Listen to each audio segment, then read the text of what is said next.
Hello बच्चों, let's read the question. कह रहा है in a given process on an ideal gas D W, work done क्या है बच्चों? वर्क डन है zero and D Q is less than zero. जो हीट चेंज है बच्चों वो क्या है बच्चों? वो लेस देन जीरो है। Then for the gas, okay बच्चों, तो आइडियल गैस है बच्चों, कैसी है? आइडियल गैस है। ओके, कह रहा है इसके लिए जो वर्क डन है वो जीरो है बच्चों। ओके बच्चों, क्या है? वर्क डन इसका जीरो है। ओके, और जो हीट चेंज है,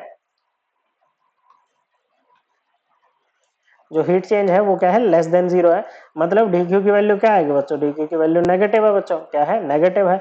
और जब देखो डी क्यू या क्यू, सिंपली क्यू भी आप इसको लिख सकते हो, अगर नेगेटिव है ना, इसका मतलब होता है heat is given to the system. मतलब सिस्टम जो है वो हीट को एब्जॉर्ब कर रहा है बच्चों। जो आपकी आइडियल गैस है वो हीट को एब्जॉर्ब कर रही है बच्चों। अगर ये पॉजिटिव आता है तो बच्चों नहीं, एक सेकंड, नेगेटिव है ना, heat is given by the system. Okay बच्चों, हीट क्या आ रहा है बच्चों? गिवन बाय द सिस्टम, मतलब आपकी आइडियल गैस हीट दे रही है बच्चों। सिस्टम क्या होता है? System is that part of universe which is under thermodynamic consideration. System को छोड़ के यूनिवर्स में जो भी बचेगा वो सराउंडिंग है बच्चों। ओके, तो नेगेटिव का मतलब है कि सिस्टम सराउंडिंग को हीट दे रहा है, और पॉजिटिव का मतलब होता है सिस्टम सराउंडिंग से हीट ले रहा है, मतलब heat is given to the system. Okay बच्चों, अब वर्क जीरो है बच्चों। क्या है बच्चों? वर्क जीरो है बच्चों। अब देखो यहां से हम ना प्रेशर के बारे में कोई कमेंट कर नहीं सकते बच्चों इतने डाटा से।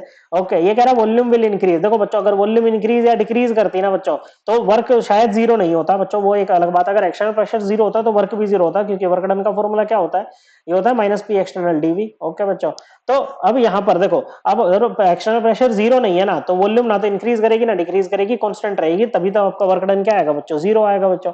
तो ये भी आपका आंसर नहीं होगा। अब क्योंकि सिस्टम ने हीट दे दी है बच्चों, ओके, सिस्टम हीट दे रहा है, मतलब सिस्टम का जो टेम्परेचर है वो कम हो जाएगा बच्चों। क्या हो जाएगा बच्चों? सिस्टम का टेम्परेचर कम हो जाएगा। ओके बच्चों, टेम्परेचर क्या हो जाएगा? कम हो जाएगा। और अगर हीट दी जाती सिस्टम को तो टेम्परेचर इंक्रीज करता। अब क्योंकि सिस्टम तो हीट दे रहा है ना, तो बच्चों temperature will decrease. Correct answer है ऑप्शन वन। आई होप आपको एकदम क्लियर हो गया होगा। थैंक यू बच्चों।